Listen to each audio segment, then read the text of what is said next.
नमस्कार। आज हम एक ऐसी डार्क फोक टेल यानी लोक कथा के गहरे रहस्य पर चर्चा करेंगे जो किसी को भी अंदर तक हिला दे। तर्क और अंधविश्वास की एक ऐसी भयानक जंग जो पूरे समाज को खोखला कर सकती है। डर और आस्था के बीच का फर्क जब पूरी तरह से मिटने लगता है तो क्या होता है? चलिए मोलॉक नाम के इस खौफनाक पंथ और इसके रहस्य से पर्दा उठाते हैं। शुरुआत करते हैं। तो सोचिए, एक सरकारी अधिकारी राकेश जब एक गांव में कदम रखता है तो वहां बिल्कुल सन्नाटा है। गलियों में कोई शोर नहीं, खेलता हुआ एक भी बच्चा नजर नहीं आता। पूरा गांव एक अजीब से डर के साए में डूबा हुआ है। एक सीधा सा लेकिन दिल दहला देने वाला सवाल सामने आता है, आखिर गांव की गलियों से मासूमों की हंसी अचानक गायब क्यों हो गई? बच्चे कहाँ चले गए? ये सन्नाटा किसी आम पलायन का नहीं था, ये इशारा था एक गहरे और खौफनाक रहस्य का। अब इस आंकड़े पर जरा ध्यान दीजिए, 19। ये सिर्फ एक नंबर नहीं है, ये इस मिस्ट्री की पहली कड़ी है। शिक्षा विभाग के रिकॉर्ड्स बताते हैं कि गांव के स्कूल में शुरू में 75 बच्चे पढ़ते थे, लेकिन अचानक ये संख्या गिरकर सिर्फ 19 रह गई। ऐसा क्या हुआ होगा? जब स्कूल बंद होने की नौबत आ गई, तब जाकर बेसिक शिक्षा विभाग ने राकेश को इस अजीब आंकड़े की जांच के लिए भेजा, और यहीं से इस खौफनाक सच की सरकारी जांच शुरू हुई, जो महज एक हाजिरी रजिस्टर से बहुत आगे की कहानी थी। इस पूरी घटना के बीचों बीच दो बिल्कुल अलग विचारधाराओं की टक्कर है। एक तरफ राकेश है, एक सरकारी अधिकारी जो पढ़ा लिखा है, आधुनिक तर्क और लॉजिक का प्रतीक है, वो सिर्फ तथ्यों और विज्ञान पर भरोसा करता है।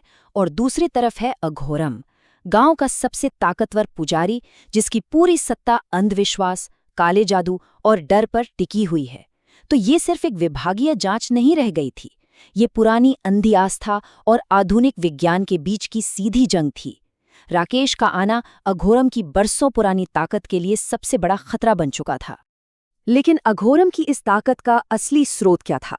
वो था मोलक, एक ऐसी खौफनाक मूर्ति जिसका शरीर तो इंसान का था पर सिर भैंस का, और सबसे डरावनी बात, उसके पेट में आग की एक भट्टी धधकती थी। ये किसी आम देवता की मूर्ति नहीं थी, बल्कि गांव वालों के डर को जिंदा रखने का एक जरिया थी। अघोरम आधी रात को इसी मूर्ति के सामने काले अनुष्ठान करता था, और चढ़ावा किसी फल फूल का नहीं, बल्कि किसी ऐसी चीज का होता था जिसके बारे में सोचना भी रूह कंपा दे। ये भट्टी दरअसल उसी अंधी आस्था का प्रतीक थी जो मासूमों को निगल रही थी। तो एक बड़ा सवाल उठता है, एक पूरे गांव ने ऐसी खौफनाक प्रथा को आखिर स्वीकार कैसे कर लिया? इसका जवाब छिपा है मनोविज्ञान और डर में। गांव वालों के दिलों में भयंकर सूखे, फसल की बर्बादी और महामारियों का खौफ इस कदर बिठा दिया गया था कि उनकी सोचने समझने की ताकत ही खत्म हो चुकी थी।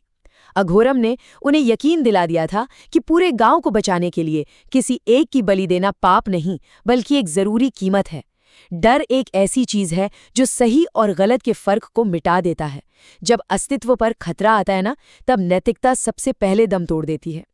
इस अंधविश्वास ने कितना गहरा घाव दिया था, ये सरला नाम की एक बेबस विधवा की कहानी से पता चलता है। उसने हाथ जोड़कर मिन्नतें की, उसने यहाँ तक कहा कि वो भूखी मरने को तैयार है, हर बीमारी झेलने को तैयार है, लेकिन अपने बच्चे की बलि कभी नहीं देगी। पर अंधी आस्था के आगे किसी की कहाँ चलती है। गांव के सरपंच तक का यही मानना था कि अगर मोलक को समय पर भोग नहीं मिला तो पूरा गांव तबाह हो जाएगा। सच कहूं तो जब डर दिमाग पर हावी हो जाता है, तब एक माँ की चीख भी समाज को सुनाई नहीं देती। इस जांच में सबसे हैरान करने वाला वक्त तब आया जब राकेश ने सुनसान मंदिर के पास कुछ बच्चों को खेलते हुए देखा। पर ध्यान देने वाली बात यह है कि ये कोई आम खेल नहीं था, ये था बलि का खेल। मासूम बच्चे मिट्टी से मोलों की मूर्ति बनाकर उसी खौफनाक अनुष्ठान की नकल कर रहे थे, जहां एक बच्चा बलि का बकरा बना बैठा था। ये देखकर रोंगटे खड़े हो जाते हैं। ये साबित करता है कि डर का जहर गांव की जड़ों में कितना गहरा उतर चुका था। बच्चे भी अनजाने में इस दरिंदगी को अपनी आम जिंदगी का हिस्सा मान चुके थे।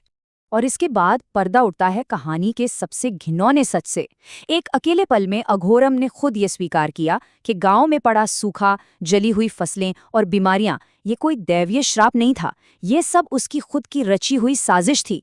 उसने जानबूझकर गांव वालों को खौफ में रखा ताकि लोग उसे भगवान और रक्षक मानते रहें। अपनी ताकत और रुतबे को बचाए रखने के लिए वो किसी भी हद तक गिरने को तैयार था। इससे बिल्कुल साफ हो जाता है कि कैसे सत्ता के भूखे लोग डर को एक हथियार की तरह इस्तेमाल करते हैं। बात यहाँ तक पहुंच चुकी थी कि राकेश को रास्ते से हटाने की पूरी तैयारी हो चुकी थी। उस रात का घटनाक्रम किसी थ्रिलर से कम नहीं था। शाम के वक्त अघोरम ने राकेश को जो शरबत पिलाया उसमें नशीला पदार्थ मिला हुआ था, पर आधी रात को एक भयानक सपने ने राकेश की नींद तोड़ दी। रात के बज रहे थे 1। जंगल के बीचों बीच आग की लपटें देखकर वो बिना डरे उस खंडर की तरफ निकल पड़ा और 1:30 बजे राकेश का सामना सीधे उस पाखंडी पुजारी अघोरम से हुआ। हर गुजरते सेकंड के साथ सस्पेंस बढ़ता जा रहा था। खंडहर के अंधेरे में छिपकर राकेश ने अघोरम का जो असली मकसद सुना, वो होश उड़ा देने वाला था। अघोरम किसी रक्षक देवता की नहीं, एक शैतान की पूजा कर रहा था।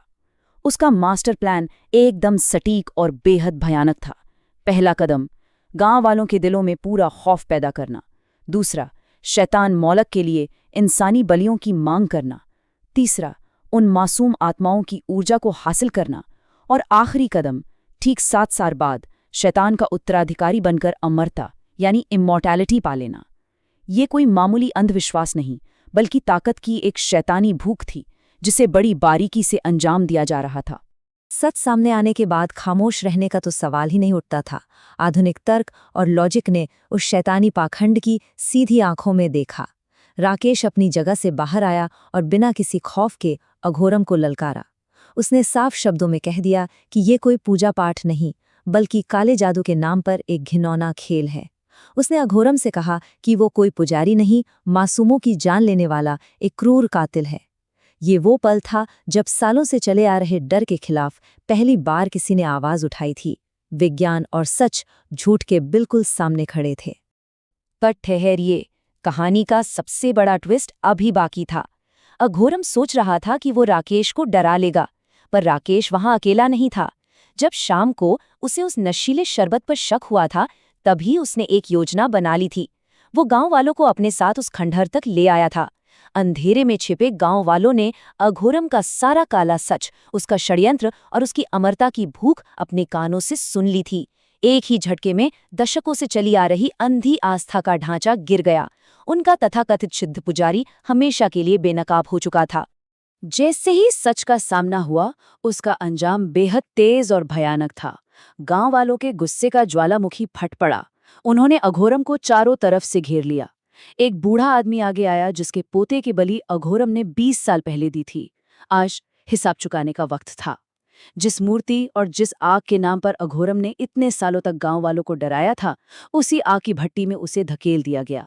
एक कातिल अपने ही बनाए जाल में भस्म हो गया। कहते हैं ना, जैसी करनी वैसी भरनी। भीड़ ने आखिरकार उसी क्रूरता से बदला लिया जो क्रूरता उन्होंने सालों तक झेली थी। और फिर आई एक नई सुबह। उस दिन की रोशनी गांव के लिए एक नई शुरुआत लेकर आई। दशकों पुराना वो डर और खौफ का साया अब हमेशा के लिए मिट चुका था। गांव की गलियां एक बार फिर से बच्चों की किलकारियों से गूंजने लगी थीं। राकेश अपना काम पूरा करके शहर लौट गया। अंधविश्वास के घने अंधेरे को चीरकर आखिरकार तर्क और ज्ञान ने अपनी जगह बना ली थी। माहौल में एक ऐसी शांति और सुकून था, जैसे कोई बहुत लंबी और काली रात आखिरकार गुजर गई हो। लेकिन यहाँ एक सवाल पैदा होता है, क्या बुराई कभी पूरी तरह से खत्म होती है? सालों बाद अमावस्या की एक काली रात को उसी सुनसान खंडर में फिर से आहट हुई। एक अनजान शख्स फावड़ा लेकर मिट्टी में दबी उसी खौफनाक मूर्ति को बाहर निकालता है। जैसे ही बिजली चमकती है, उसका चेहरा दिखाई देता है, लाल आंखें और चेहरे पर एक शैतानी मुस्कान। ये और कोई नहीं, अघोरम का बेटा था। उसने अपने पिता की आत्मा और उस काले जादू को फिर से जिंदा कर दिया था। मोलक की दहशत एक बार फिर से लौटने के लिए तैयार थी। और यहीं पर ये चर्चा एक बेहद गहरे सवाल पर आकर रुकती है। क्या इतिहास खुद को दोहराएगा?